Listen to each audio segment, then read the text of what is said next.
하나님의 은혜와 평강을 빕니다. 사랑하는 성도님 여러분, 반갑습니다. 매주 금요일 밤 9시 이 시간을 기억하고 또 하나님께 예배드리기 위해서 함께 하시는 우리 귀한 성도님들을 인해서 감사를 드리고, 이 시간 하나님의 은혜와 평강이 여러분들 삶 가운데 충만하시기를 원합니다. 이 시간 찬송 부르면서 예배를 시작하도록 하겠습니다.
예배를 위해서 기도하겠습니다. 은혜와 사랑이 충만하신 하나님, 오늘도 하나님 은혜 가운데 하루 생활 잘 마치게 해주시고, 또 이 밤에 저희들 하나님께 예배드릴 수 있는 귀한 시간 주신 것 참 감사합니다. 하루를 마감하면서 참 하나님을 예배하는 이 시간이 얼마나 참 귀한지요. 최선을 다해서 우리 하나님을 예배하는 이 한 시간 되시도록 도와주시옵소서. 무엇보다도 들려질 이 말씀에 우리의 귀를 잘 기울이게 도와주시고, 또 들려지는 이 말씀대로 우리가 살아감으로 참 하나님께 영광 돌리는 그런 삶 다들 살게 해 주시옵소서. 처음부터 마칠 때까지 하나님께서 함께 해주시고 또 인도해 주시기를 간절히 원하오며 예수님의 이름으로 기도드립니다. 아멘. 찬송 한 곡 더 부르겠습니다.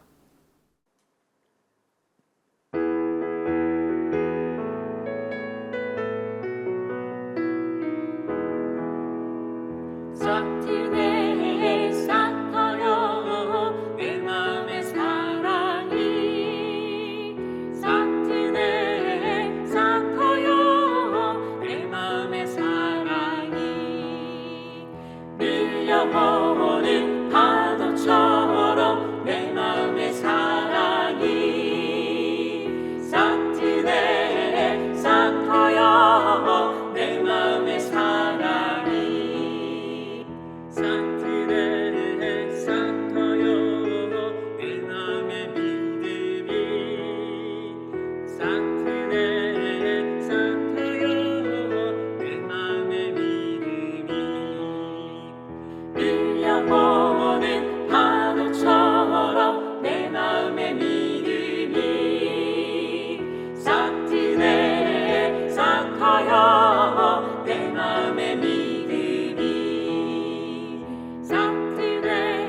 오늘 함께 나눌 하나님 말씀은 잠언 3장 27절부터 33절까지의 말씀입니다. 이 말씀을 제가 읽어드릴 때에 여러분들 눈으로 잘 따라 읽으시기를 바랍니다. 내 손이 선을 베풀 힘이 있거든 마땅히 받을 자에게 베풀기를 아끼지 말며 내게 있거든 이웃에게 이르기를 갔다가 다시 오라 내일 주겠노라 하지 말며 내 이웃이 내 곁에서 평안히 살거든 그를 해하려고 꾀하지 말며 사람이 내게 악을 행하지 아니하였거든 까닭없이 더불어 다투지 말며 포악한 자를 부러워하지 말며 그의 어떤 행위도 따르지 말라. 대저 패역한 자는 여호와께서 미워하시나 정직한 자에게는 그의 교통하심이 있으며 악인의 집에는 여호와의 저주가 있거니와 의인의 집에는 복이 있느니라. 아멘. 잠언 3장 27절부터 33절까지 있는 말씀을 읽어드렸습니다. 방금 읽은 이 말씀은 크게 두 부분으로 나누어져 있습니다. 첫 번째 부분은 27절부터 31절까지고 두 번째 부분은 32절부터 33절까지입니다. 27절부터 31절까지 말씀은 사실 이것이 한 문장으로 되어 있습니다. 근데 각 절마다 그 마지막이 어떤 말로 끝나는가 하면 말라, 하지 말라 하는 이 말로 끝이 납니다. 27절 끝에 보시면 제일 마지막 말이 뭡니까? 말며. 그 다음에 28절도 말며, 29절도 말며, 30절도 말며, 그리고 31절은 말라. 그래서 결국은 한 문장입니다. 그리고 각 절마다 하지 말라는 그러한 말씀이 기록되어 있습니다.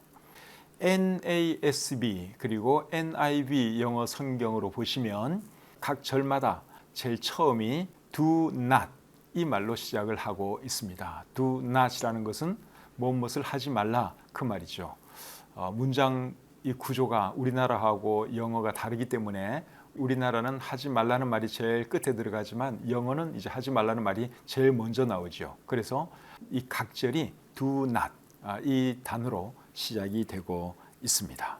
그래서 27절부터 31절까지의 내용은 뭔가 하면 하지 말아야 할 것 5가지를 말씀해 주고 있습니다. 그래서 우리 각절을 다시 살펴보면서 우리가 무엇을 하지 말아야 되는지 자세하게 한번 보도록 하겠습니다. 27절을 제가 다시 읽어드리겠습니다. 내 손이 선을 베풀 힘이 있거든 마땅히 받을 자에게 베풀기를 아끼지 말며. 마땅히 받을 자에게 베풀기를 아끼지 말라 그렇게 말씀을 하고 있는데 여기서 말하는 마땅히 받을 자는 누구를 말하는 걸까요? 도움이 필요한 사람을 말하는 것이죠. 우리말 성경으로 27절을 보시면 이렇게 되어 있습니다. 네가 선을 행할 수 있는 능력이 있으면 도움이 필요한 사람에게 기꺼이 선을 베풀어라. 그리고 표준 세번역 성경에는 또 이렇게 되어 있습니다. 너의 손에 선을 행할 힘이 있거든 도움을 청하는 사람에게 주저하지 말고 선을 행하여라. 그러니까 우리 주변에 우리에게 도움을 청하는 사람이 있으면 기꺼이 도와주라 그 말씀이죠. 우리에게 도와줄 능력이 없으면 그때는 참 마음은 아프지만 도와줄 수가 없어요. 그런데 나에게 도와줄 능력이 있다. 그러면 우리가 기꺼이 도와주어야 하는 것이죠. 길을 가다가 거린이 구걸을 하고 있어요. 근데 내가 도와줄 작은 돈이 몇 개 있어요. 그러면 어떻게 하라는 것입니까? 도와주라는 것입니다. 또 거린뿐만 아니라 우리에게 도움을 청하는 그런 사람이 있다면 우리가 도와주어야 합니다. 그렇게 하면 하나님께서 그것을 기억해 주시고 또 우리에게 갚아 주시죠. 잠언 19장 17절에 그 말씀이 있는데 한번 읽어드리겠습니다. 가난한 자를 불쌍히 여기는 것은 여호와께 구워드리는 것이니 그의 선행을 그에게 갚아 주시리라. 그래서 어려운 사람을 도와주면 하나님께서 대신 갚아 주시겠다고 여기 말씀하고 있습니다. 그 다음에 두 번째로 하지 말라는 말씀은 뭔가 하면 오늘 줄 수 있으면 내일 다시 오라고 말하지 말라. 그런 말씀을 하고 있습니다. 28절을 보겠습니다. 내게 있거든 이웃에게 이르기를 갔다가 다시 오라 내일 주겠노라 하지 말며. 요즘은 누구에게 돈 받을 일이 있으면 직접 찾아가지 않아도 전화를 해서 송금해달라고 말을 하면 되지만 옛날에는 직접 찾아가서 돈을 받는 경우가 참 많았죠. 예를 들면 신문 대금이든지 배달해서 받는 그 우유라든지 이런 돈들을 직접 방문해서 돈을 받는 그런 경우가 참 많았습니다. 근데 어떤 사람들을 보면 이제 돈 받으러 오잖아요. 그러면 돈이 있는데도 불구하고 내일 오라 그러는 사람들이 있어요. 참 못된 사람들이죠. 주면 되는데 꼭 내일 오라, 언제 와라 이렇게 미루는 사람들이 있습니다. 그건 아주 안 좋은 것입니다. 그래서 28절이 우리에게 하는 말이 뭔가 하면 오늘 줄 수 있으면 다시 오라고 말하지 말라는 거예요. 그날 주라. 그것을 여기서 말씀하고 있습니다. 신명기 24장 14절과 15절에 보시면 이런 말씀이 있습니다. 공궁하고 비난한 품꾼은 너희 형제든지 내 땅 성문 안에 우거하는 객이든지 그를 학대하지 말며 그 품삯을 당일에 주고 해진 후까지 미루지 말라. 이는 그가 가난함으로 그 품삯을 간절히 바람이라. 그가 너를 여호와께 호소하지 않게 하라. 그렇지 않으면 그것이 내게 죄가 될 것임이라. 그러니까 누구에게 품삯 줄 일이 있어도 그때 주라는 것입니다. 다 어려운 사람인데 내일 주겠다, 다음 주에 주겠다. 그러면 그 사람들은 얼마나 살아가기가 힘들겠습니까? 그래서 나에게 돈이 있으면 미루면 안 됩니다. 바로바로 돈을 줄 수 있어야 하는 것이죠. 그래서 28절이 말하는 것은 오늘 나에게 줄 돈이 있으면 내일로 미루지 말고 바로 주라 하는 것입니다. 세 번째로 하지 말라는 말씀은 뭔가 하면 평안히 살고 있는 이웃을 해하지 말라. 그 말씀을 하고 있습니다. 자, 29절을 보겠습니다. 내 이웃이 내 곁에서 평안히 살거든 그를 해하려고 꾀하지 말며. 평안히 살고 있는 사람을 해치는 것은 그는 굉장히 나쁜 일이죠. 그렇게 하는 사람이 있다면 그 사람은 틀림없이 불량배든지 깡패든지 질이 안 좋은 사람이에요. 누군가가 내 옆에서 참 평화롭게 살아가고 있다면 나도 그냥 함께 평화롭게 살아가는 것이 옳습니다. 괜히 해코지하고 못된 짓하고 그러면 절대로 안 되는 것이죠. 요즘은 또 이유 없이 지나가는 사람을 폭행하는 그런 사람도 있더라고요. 또 심지어 지나가는 사람을 죽이는 사람도 있습니다. 또 지나가는 여자 얼굴을 때린다든가 얼굴에 무엇을 염상 같은 것을 또 이렇게 뿌리는 그런 못된 인간도 있고 참 별 사람이 다 있는데 절대로 평화롭게 살아가는 사람을 해치면 안 되는 것이죠. 그런데 이 말씀은 개인에게도 해당되지만 나라에도 해당이 됩니다.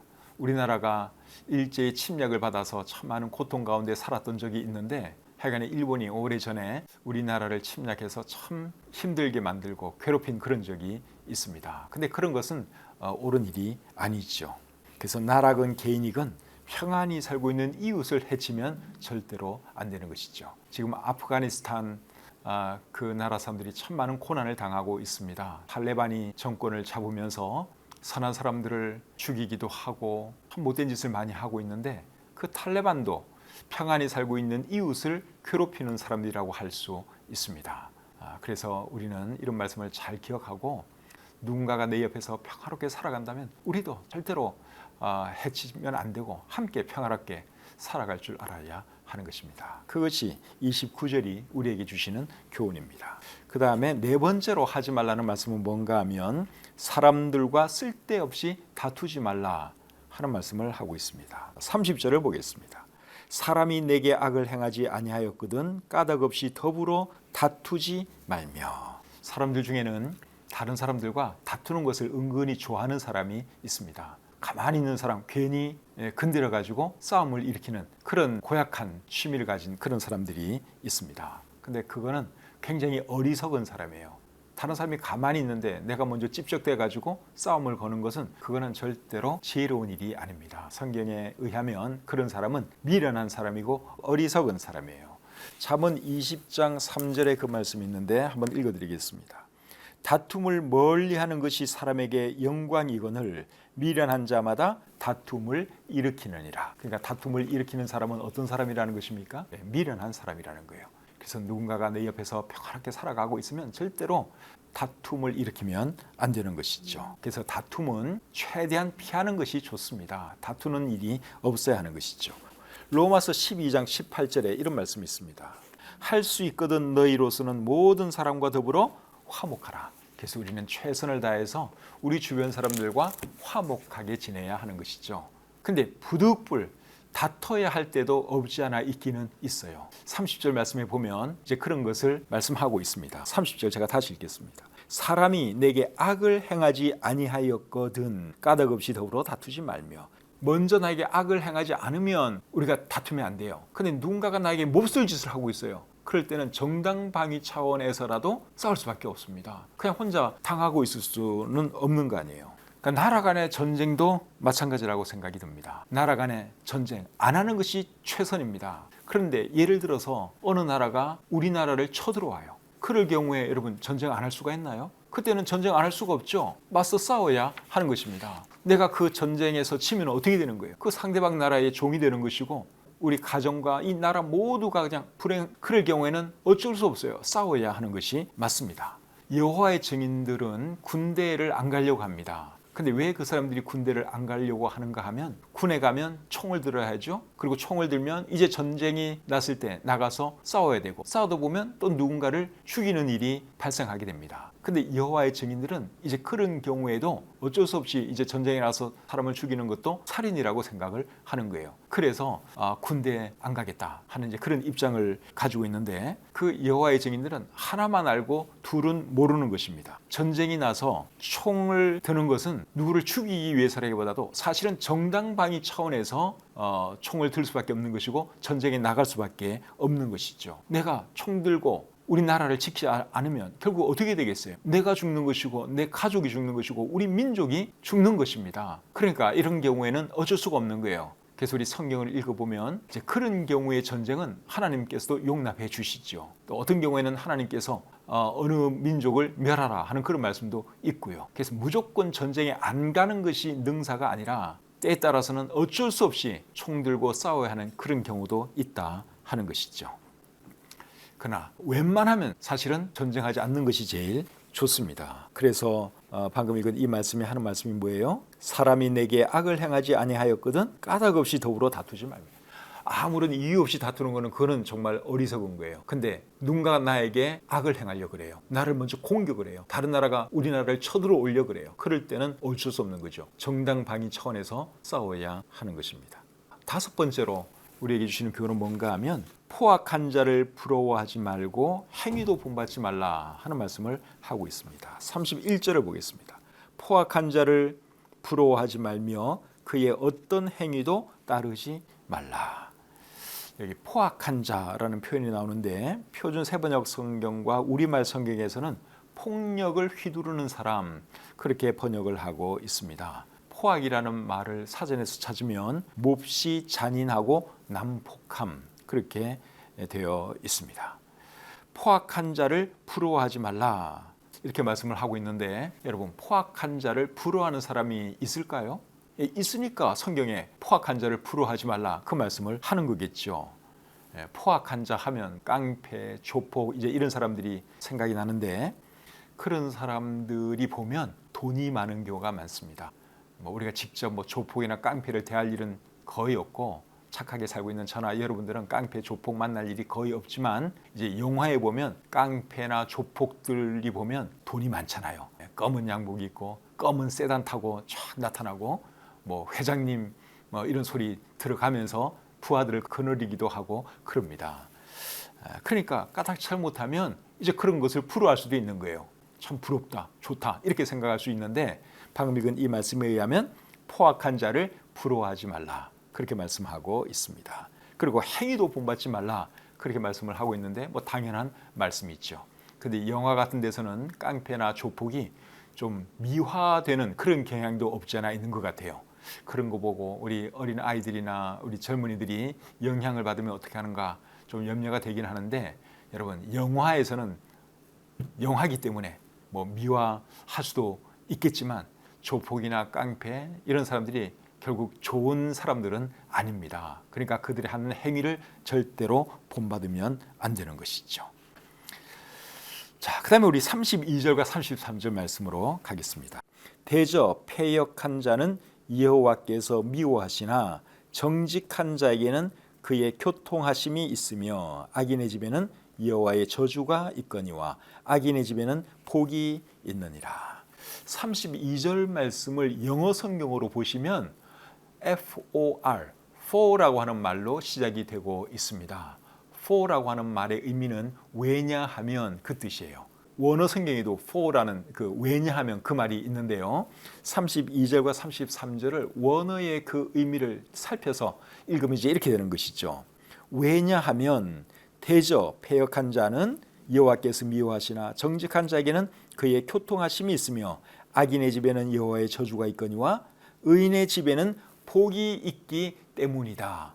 그런 의미가 되겠습니다. 그러니까 32절과 33절은 31절의 이유를 설명하는 말씀이라고 여러분들이 이해하시면 되겠습니다. 31절 말씀을 하고 나서 그 다음에 32절이 왜냐하면 이 말로 시작이 되는 거예요. 31절에 무슨 말씀이 있었는지 제가 다시 한번 읽어드리겠습니다. 포악한 자를 부러워하지 말며 그의 어떤 행위도 따르지 말라. 이 말씀을 하고 나서 32절이 그 이유를 설명하는 거예요. 왜냐하면, 자, 왜 우리가 포악한 자를 부러워하면 안 되고 그들의 행위를 본받으면 안 되느냐? 두 가지 이유 때문인데요. 첫째는 패역한 자는 여호와께서 미워하시기 때문입니다. 32절 앞부분을 제가 다시 한번 읽겠습니다. 대저 패역한 자는 여호와께서 어떻게 하신다고요? 미워하신다고 말씀을 하고 있죠. 그러니까 32절의 패역한 자나 31절의 포악한 자나 이게 결국 같은 의미죠. 패역이라는 말은 제가 이미 여러 번 설명을 해드린 것 같은데 패역할 때 패는 거스를 패, 역도 거스를 역, 그러니까 거스른다는 말이에요. 그래서 패역하고 포악한 자는 하나님께서 미워하시기 때문에 그런 사람들을 부러워하거나 그들의 행위를 본받으면 안 된다 그 말이죠. 그 다음에 두 번째 이유는 뭔가 하면 악인의 집에는 하나님의 저주가 있기 때문입니다. 33절을 보겠습니다. 악인의 집에는 여호와의 저주가 있거니와, 여기서 말하는 악인이 31절에서 말하는 포악한 자로 보시면 됩니다. 그래서 악인의 집에는, 포악한 자의 집에는 하나님의 저주가 있기 때문에 그들의 행위를 본받아도 안 되고 그들을 부러워해서도 안 된다 그 말이죠. 악인은 잘 되는 것 같아도 결국은 망하게 되어 있습니다. 조폭들, 깡패들 이런 사람들이 멋진 차 타고 다니고 잘 나가는 것 같아도 그 사람들의 끝이 좋지 않잖아요. 그러니까 우리가 그들을 부러워해서도 안 되고 그들을 본받아도 안 되는 것이죠. 반대로 하나님을 잘 섬기는 사람들은 어떻게 될까요? 어떻게 되는가 하면 32절 끝에 보면 대저 패역한 자는 여호와께서 미워하시나 정직한 자에게는 그의 교통하심이 있으며, 여기서 말하는 정직한 자가 이제 하나님을 경외하는 자지요. 근데 하나님을 경외하는 자에게는 하나님의 교통하심이 있다 그렇게 말씀을 하고 있는데, 교통하심이 있다 하는 이 말의 의미는 사귐이 있다 그러한 뜻입니다. 교통이라고 하는 말은 서로 오고 가는 것을 교통이라 그러죠. 사귐교 통할 통자입니다. 교통 순경할 때 그 교통이나 여기 교통이나 한자가 같아요. 오고 가는 것을 말합니다. 32절 말씀을 표준 세번역은 이렇게 번역하고 있습니다. 참으로 주님은 역겨운 일을 하는 사람은 미워하시고 바른 길을 걷는 사람과는 늘 사귐을 가지신다. 그래서 우리가 하나님을 잘 섬기면 하나님께서 우리와 교제를 해주세요. 하나님과 우리가 사귐이 있습니다. 여러분들은 하나님과 사귐이 있는 그런 삶 살아가고 계시죠?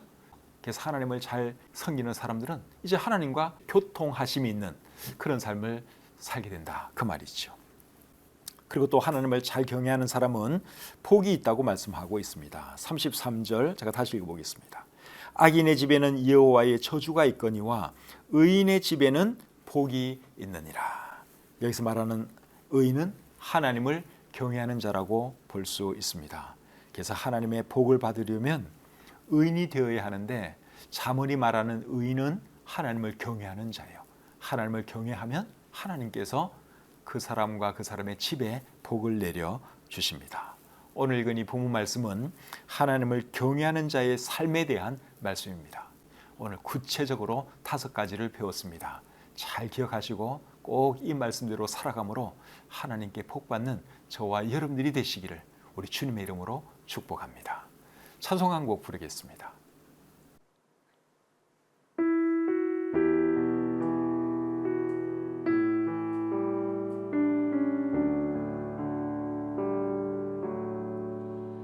평안을 너에게 주노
사랑이 충만하신 하나님, 이 밤에 또 잠언 말씀을 통해서 우리에게 교훈해 주시니 참 감사합니다. 이렇게 하나님 말씀이 우리에게 있어서 늘 이 말씀으로 교훈받고 또 어떤 사람이 되어야 하는지 깨닫게 해주시니 얼마나 감사한지요. 하나님 말씀을 통해서 들은 이 모든 것들을 우리 삶 가운데 실천하게 도와주시고 그렇게 살아감으로 정말 지혜롭고 하나님께 영광 돌리는 그런 삶을 우리가 살아가게 해 주시옵소서. 또 오늘 하루의 모든 생활 잘 마칠 수 있도록 해주신 것 감사합니다. 평안한 밤 허락해 주신 것 감사합니다. 이 밤에 쉴 때도 편히 쉬게 도와주시고 또 잘 쉬었다가 오는 주일날 우리가 다시 기쁨 가운데 만나게 해 주시옵소서. 우리 성도님들 가정에 참 어려움 없게 하시고 또 우리 자녀들 말씀 가운데서 잘 자라서 하나님께 큰 영광 돌리는 그런 사람들 다 되게 해 주시옵소서. 제게 주신 귀한 말씀을 감사드리며 예수님의 이름으로 기도드립니다. 아멘. 이제 또 주무실 시간이 되었습니다. 평안히 잘 주무시기를 바라고 또 주무시기 전에 이 방송 끝나는 대로 여러분 가족들과 함께 오늘 들은 말씀에 대해서 어떤 말씀이 제일 마음에 와 닿았는지 어떤 말씀을 구체적으로 실천했으면 좋겠는지 서로 대화 좀 나누시고 주무시기를 바랍니다. 오는 주일은 9월 첫째 주일입니다.